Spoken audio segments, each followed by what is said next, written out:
راتیں ساری اللہ نے پیدا کی ہیں، لیکن بعض راتیں ایسی بھی ہیں جن کو اللہ پاک نے فضیلت عطا فرمائی،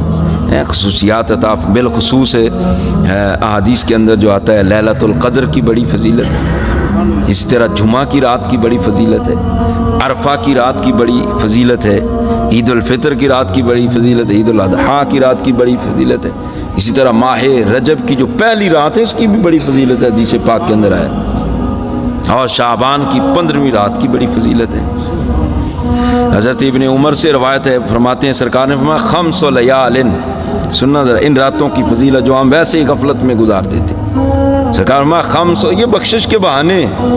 ہم تو مائل با کرم ہیں، کوئی سائل ہی نہیں، راہ دکھلائیں کسے، کوئی راہ رو منزل ہی نہیں،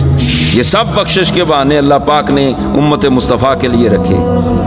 سرکار نے فرمایا خمس لیال لا یرد فیہن الدعاء، 5 راتیں ایسی ہیں جن میں اللہ پاک بندوں کی دعا کو رد نہیں فرماتا۔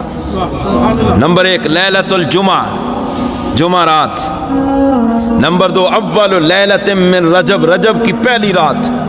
ولیلۃ النصف من شعبان، شعبان کی 15ویں رات، درمیانی رات، اور فرمایا ولیلتا العید، فرمایا جو عیدوں کی دونوں راتیں،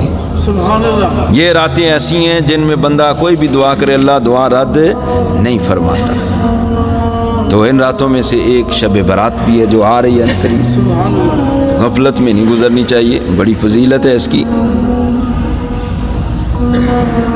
سرکار فرماتے ان اللہ عز وجل یکتب لعبادہ المؤمنین البراۃ والسکا فی ہذہ اللیلہ، فرمایا اس رات میں اللہ پاک مومنین کا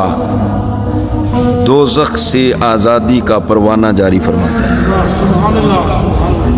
پروانے جاری ہو جاتے ہیں، سرٹیفکیٹ دے دیے جاتے ہیں، بجٹ تیار ہوتا ہے باقاعدہ۔ میں نے پہلے حدیث عرض کی نا، اس مہینے کے اندر بندے کے اعمال اللہ کی بارگاہ میں پیش ہوتے ہیں،